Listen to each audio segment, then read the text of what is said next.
E aí, hoje a gente vai mergulhar numa história daquelas, sabe? Que atravessa séculos, para ensinar uma lição muito poderosa sobre como o ambiente pode moldar o nosso potencial. Vamos conhecer a jornada da mãe de Mêncio. Para começar, que tal essa pergunta aqui? Será que o nosso entorno, o lugar onde a gente cresce, tem mesmo o poder de ditar o nosso destino? Essa é a grande questão por trás da história que a gente vai desvendar agora. Bom, vamos entender isso aqui.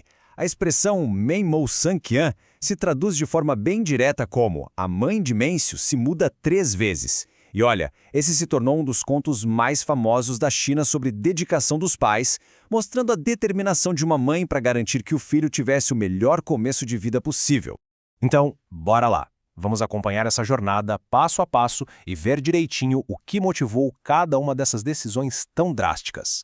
Imagina só a cena. A primeira casa da família ficava do ladinho de um cemitério.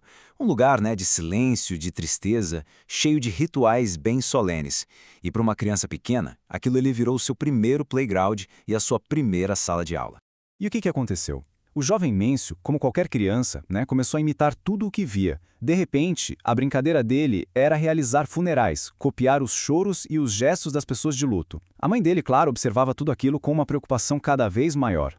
A ficha dela caiu rapidinho. Ela percebeu que aquele ambiente estava ensinando ao filho lições sobre morbidade e não sobre vida e crescimento. Então, com uma resolução firme, ela decidiu que era hora de se mudar. A segunda tentativa a levou para um lugar totalmente diferente. Um mercado super movimentado. Um ambiente cheio de energia, de sons, de atividade constante. Parecia ser o oposto perfeito do cemitério, não é mesmo? Mas, de novo, a natureza imitadora de Mêncio entrou em ação. Ele agora brincava de ser vendedor, gritando preços, aprendendo a arte de negociar e a esperteza do comércio. A mãe viu que ele estava aprendendo sobre lucro, sobre engano e não sobre virtude. A decepção não a parou.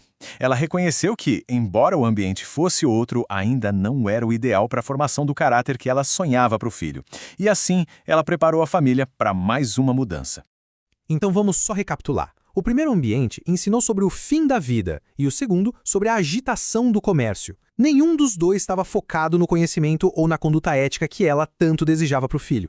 Finalmente, a mãe de Mêncio encontrou o que procurava. A terceira casa era vizinha de uma escola, um lugar de aprendizado, de disciplina e de rituais acadêmicos. Um ambiente radicalmente diferente dos outros dois. E a transformação foi notável. Mêncio começou a imitar os estudantes e os professores. Ele aprendeu sobre cortesia, respeito e a alegria de aprender. As brincadeiras dele se tornaram sobre leitura e debate. Era outra história. Ao ver essa mudança, a mãe dele deve ter suspirado aliviada. Ela sabia que tinha encontrado o solo fértil, onde a mente e o caráter do filho poderiam enfim florescer.